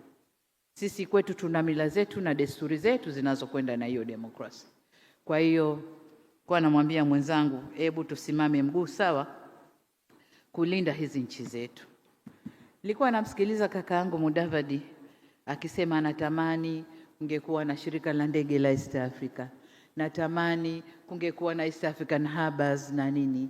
Natamani, jamani ndugu zangu, si alikuwepo? Our founders of the nations walituundia. Ikatokea nini? Wakaja wasomi, the educated. Tukafanyaje? Tukatafuta majustification na kila sababu tukavunja. Si kweli? Lakini baadaye tukaona we were wrong. Tukajiunda tena. And now this is a time of the learned. Akina sisi. Wale walikuwa educated, sisi learned. We learned from the past experiences. Sindio? Kwa hiyo sasa the learned lazima tuhakikishe East Africa inasimama na inasimama tunavyotaka sisi na sio wanavyotaka wale. Tunavyotaka sisi na sio wanavyotaka wale. Tuna mengi ya kufanya na kufanya East African community ni community kubwa ya kiuchumi inayojielewa, inayoweza kusimama yenyewe. Tuna mengi ya kufanya. Ndugu wangu Ruto amecite some few example hapa, lakini tuna mengi ya kufanya ambayo yanaweza akatufikisha pahali pazuri na East Africa ikawa ndio community au jumuiya ya kutegemewa na inayoheshimika duniani.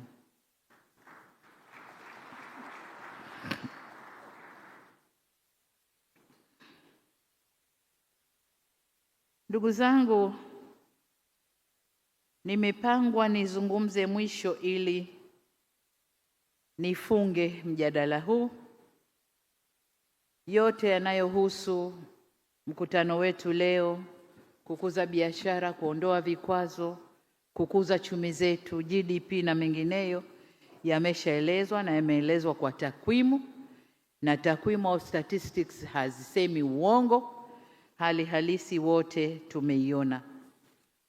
Lakini Mheshimiwa Rais Ruto naye alieleza tuliyoyazungumza toka asubuhi na mambo ambayo tumejipanga kufanya ili kufanya nchi zetu mbili tuende to facilitate development haraka, iwe ya uwekezaji, iwe ya biashara, iwe yoyote ile, lakini iende haraka.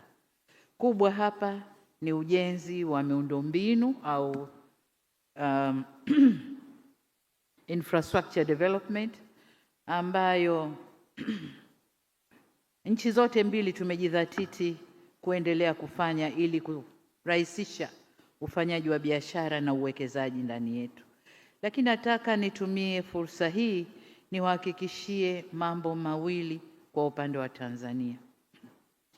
La kwanza, hichi kilichokuwa launched leo hapa, hii platform ya Joint Tanzania-Kenya Business Council ambayo imekuja na mafanikio makubwa sana, na wenzangu wamesema hapa kwamba isiwe inafanyika tu wakati wa state visits za maraisi na watu wakubwa, lakini iwe ni regular platform ambayo kila mwaka tunakutana.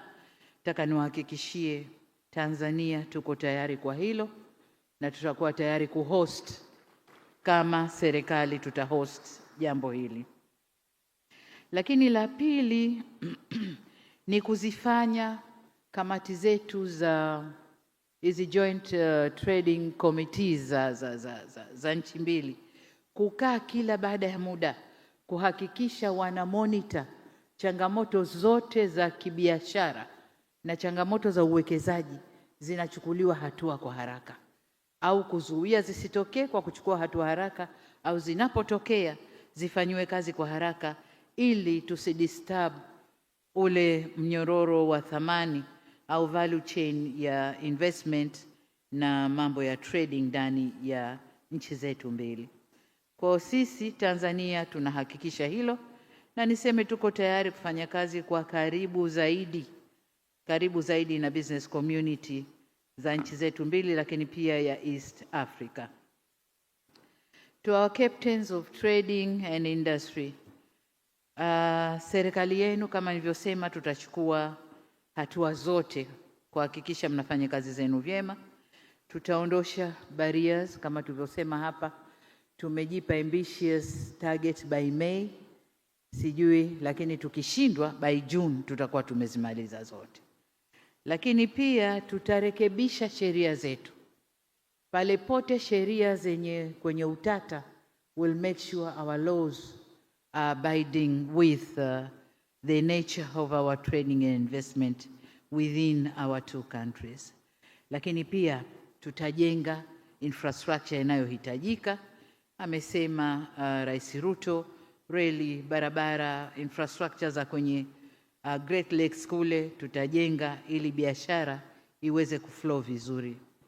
Kazi yenu kwenu kama wafanyabiashara ni kuongeza thamani, kutengeneza ajira, kulipa kodi inavyostahiki.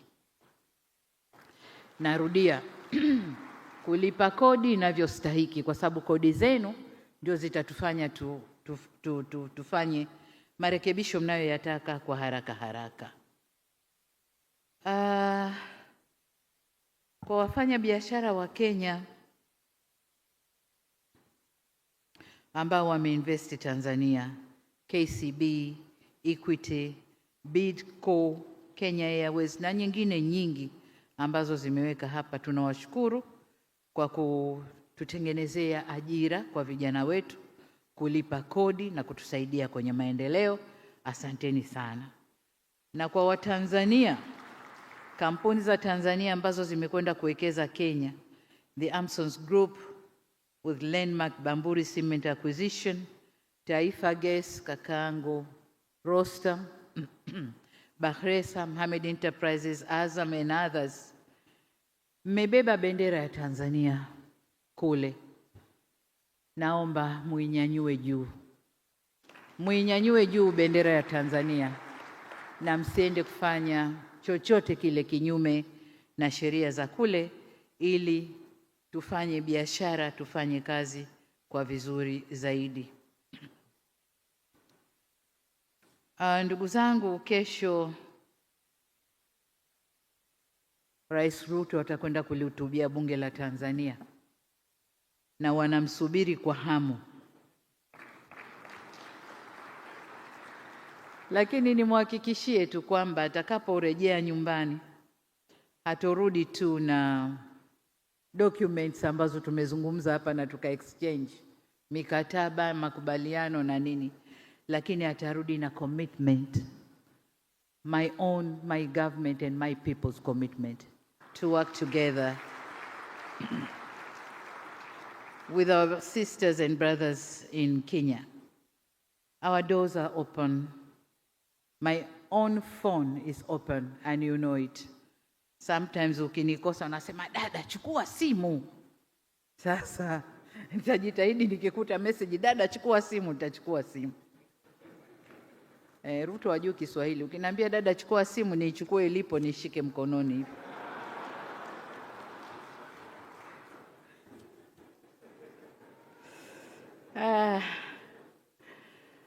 Kwa hiyo my people are also ready to work with people of Kenya. Tafanya kazi pamoja kwa uaminifu, kwa heshima, kwa upendo na spirit ya brotherhood, undugu ndani yake. Sisi, we are not competitors, we are partners, we are family. Kama nilivyosema, tuchukulie Kenya na Tanzania kama kiumbe chenye miguu mitatu. Sasa kwenye miguu mitatu lazima vichwa viwili vifate amri hii moja. Haiwezi kichwa kikakaidi miguu inavyotaka, tutaanguka. Na ikianguka Kenya tumeanguka wote. Ikianguka Tanzania tumeanguka wote. We have seen what happened to Vunja East African Community. Tukawa kila mtu na lwake, yametokea mambo gani? Mpaka sasa hivi tumerudi kujiunga, na kama serikali mbili tumejiunga, sasa tunaona levels of trade zinavyokuwa na investment. Na maendeleo yetu pia kama nchi yanaenda vizuri. Sasa Waswahili wa kwetu huko wanasema penye nia pana njia. Or where there is a will, there is a way.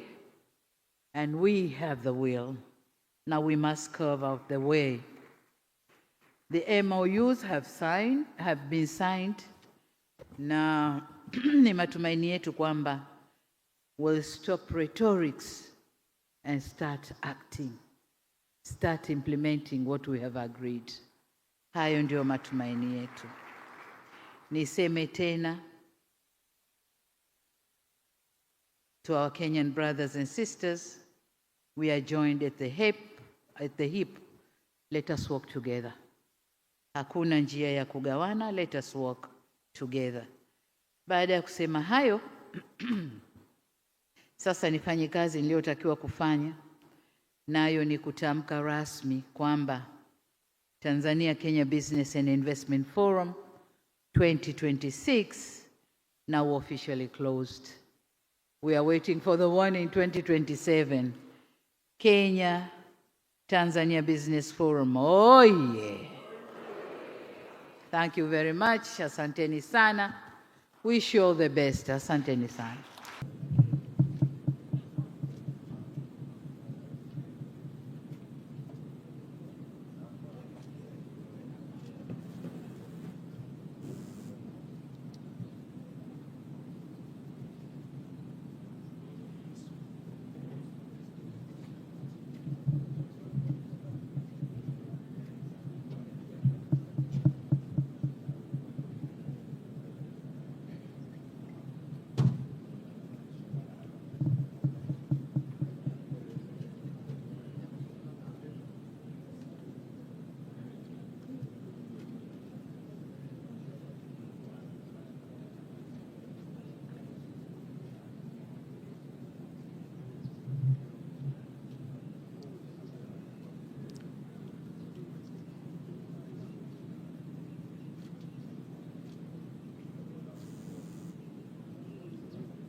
Waheshimiwa viongozi wetu wanaingia sasa.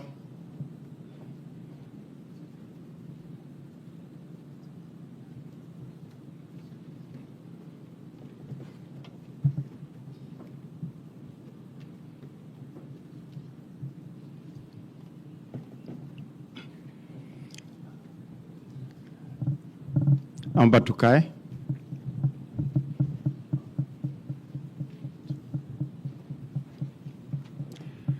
Mheshimiwa Daktari Samia Suluhu Hassan, Rais wa Jamhuri ya Muungano wa Tanzania, Mheshimiwa Paul Kagame, Rais wa Jamhuri ya Rwanda na ujumbe wako, waheshimiwa viongozi, ndugu wanahabari, wageni waalikwa, mabibi na mabwana, naomba sasa tuanze rasmi mkutano wetu wa leo. Ndugu wanahabari, mbele yetu ni viongozi wetu kama nilivyowatambulisha. Waheshimiwa marais wamekuwa na mazungumzo ya ana kwa ana, na baada ya hapo wamekuwa na mazungumzo ya uwili kati ya nchi zetu mbili, na sasa wako tayari kuzungumza na Watanzania na Wanyarwanda na dunia kwa ujumla kupitia kwenu wanahabari. Waheshimiwa marais, mbele yenu ni wanahabari ambao wako tayari kuwasikiliza. Tutaanza na Mheshimiwa Rais Dr. Samia Suluhu Hassan, Rais wa Jamhuri ya Muungano wa Tanzania, alafu utamkaribisha mgeni wako Mheshimiwa Paul Kagame, Rais wa Jamhuri ya Rwanda, naye kutoa maneno ambayo atakuwa anataka kuyafikisha kwa Watanzania, Wanyarwanda na dunia kwa ujumla. Mheshimiwa Rais, kwa heshima na taazima naomba nikukaribishe. Karibu sana.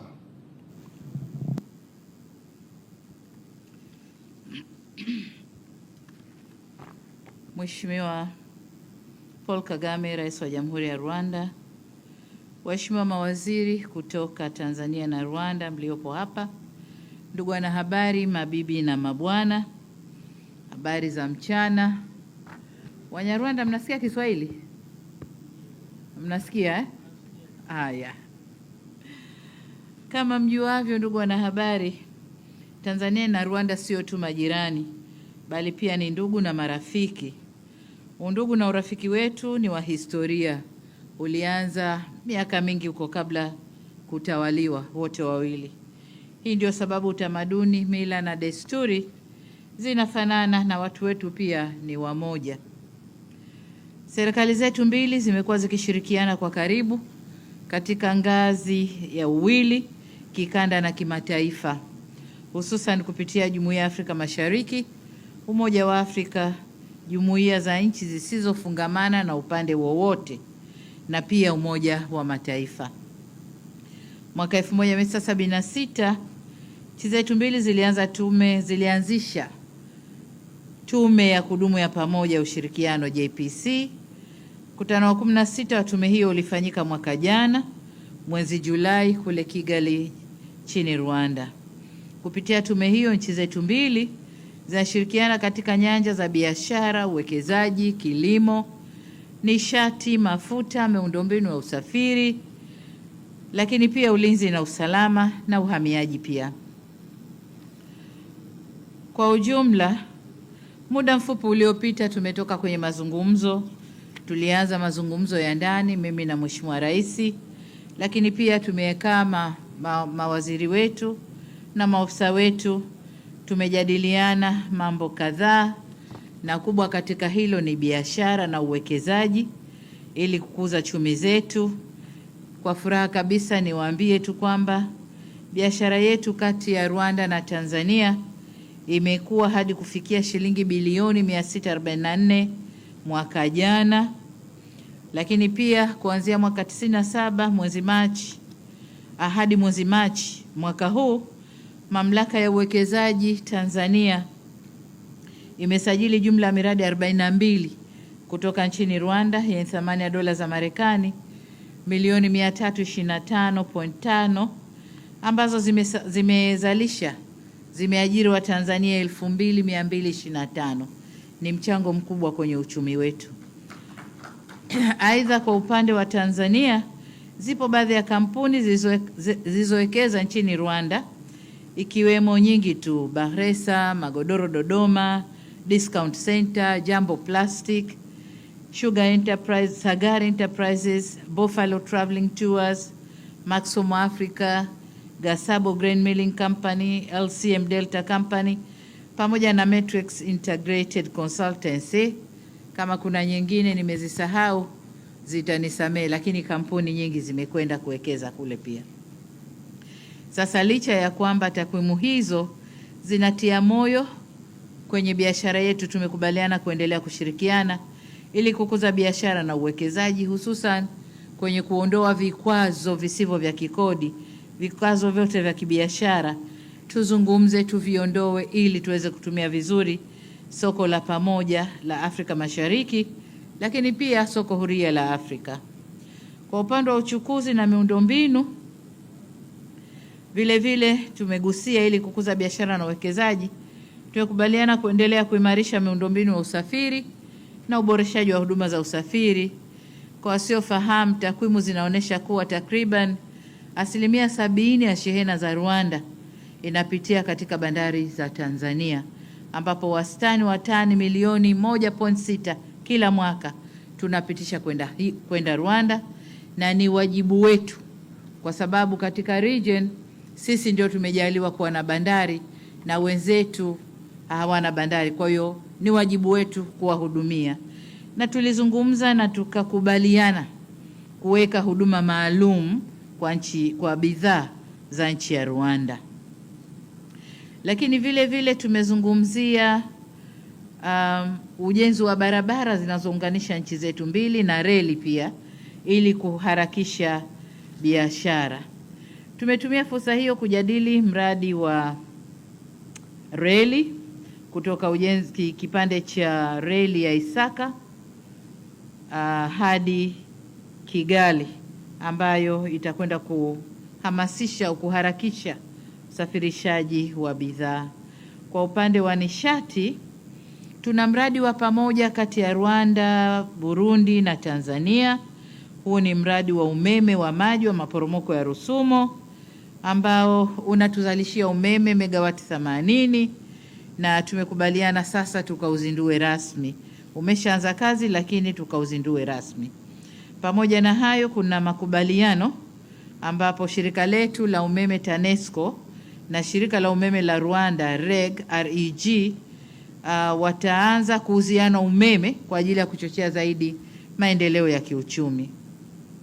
Maeneo mengine ambayo tumezungumziana ni masuala mazima ya mawasiliano kati yetu, mawasiliano, njia za mawasiliano, ule mkongo wa mawasiliano. Tayari ndugu zetu wa Rwanda wanatumia, lakini wanahitaji huduma zaidi. Tumekubaliana tukubaliane ili tuendelee kutumia huduma hiyo. Hatukusahau masuala ya kuhakikisha nchi zetu mbili zinakuwa salama na zinakuwa na utulivu. Kwa hayo kwa ufupi ndiyo tuliyozungumza. Tumezungumza ushirikiano katika nyanja za kimataifa, ambapo kati yetu mmoja mwenye swali lolote kwenye nyanja hizo tutakwenda kusaidiana. Kwa ufupi haya ni baadhi tu ya masuala tuliyojadiliana. Mengine kama nimesahau, Mheshimiwa Rais ataongeza atakapozungumza, lakini kwa niaba yenu nitumie fursa hii kurudia tena kumshukuru Mheshimiwa Rais Kagame kwa kuja kututembelea Tanzania. Na baada ya kusema hayo, sasa nimkaribishe Mheshimiwa Rais Kagame na yeye haongee nanyi waandishi wa habari. Mheshimiwa Rais, karibu sana.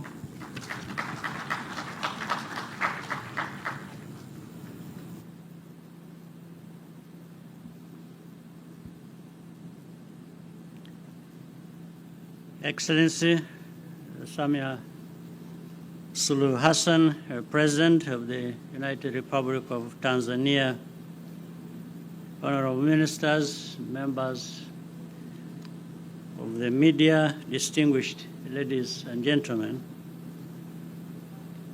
let me begin by thanking you, Madam President, for the warm welcome extended to me and my delegation. It is always a pleasure to be here. Today, the President and I had very constructive discussions building on the long-standing relationship between our two countries. Nakushukuru sana Mheshimiwa Rais na Watanzania wote kwa kudumisha ujirani mwema na undugu kati ya nchi zetu.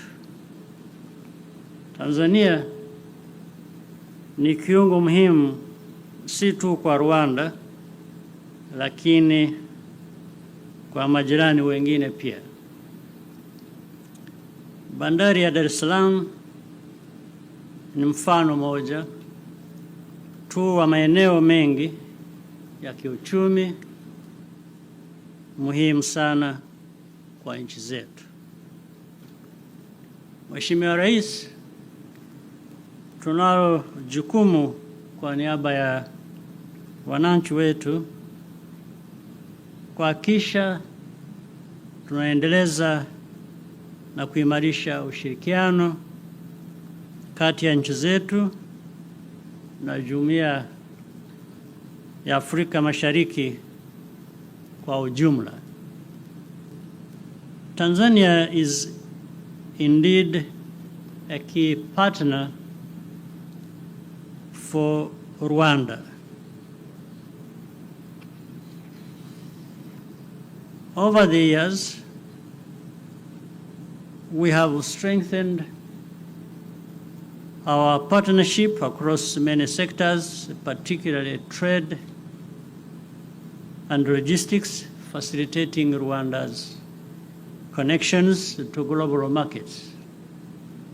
The President and I discussed how to build further on this foundation, ensuring that our systems are well equipped to manage the growing volume of business between our two countries. We're encouraged by the progress already achieved and look forward to the full implementation of our joint projects. Our collaboration within the East African Community and the African Union anchors this work in a wider framework of regional integration. At this time of geopolitical uncertainty, our region must remain focused and united around a shared vision of prosperity and cooperation. Rwanda is currently in the period of commemoration of genocide against the Tutsi of 1994. But we shall soon have the opportunity to publicly recognize some Tanzanian citizens whose actions during that time demonstrated exceptional heroism and compassion. Madam President, Rwanda is determined to work closely with Tanzania for the benefit of all our citizens. As for other important issues we discussed, Madam President, I want to say you have well and fully covered them. And for us, we are looking forward to working with you and your team of leaders to move our development agenda, the development agenda of Tanzania and Rwanda together forward at full speed. Let me again, Madam President, ladies and gentlemen, thank you for your kind attention.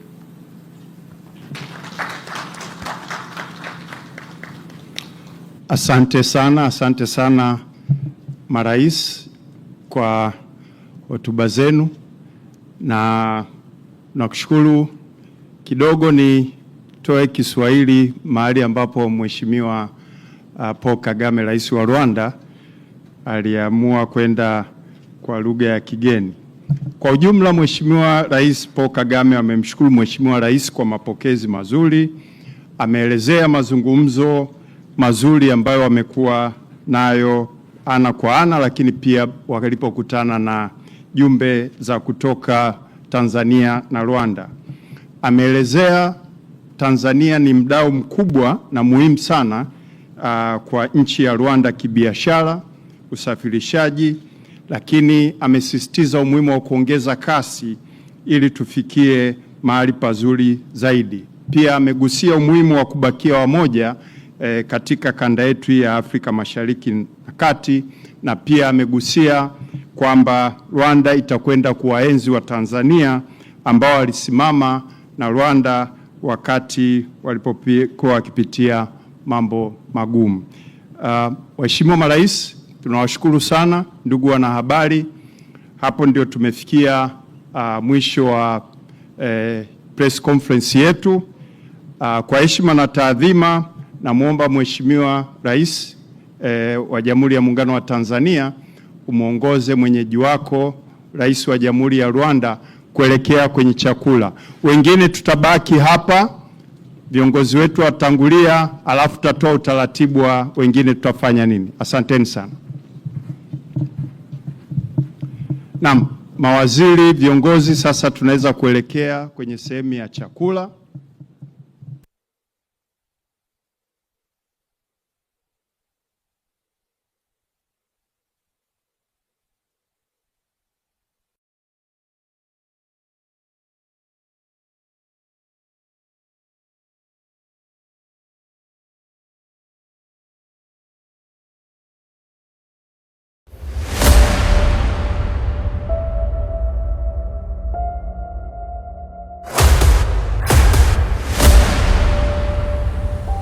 This is the journey to one Africa.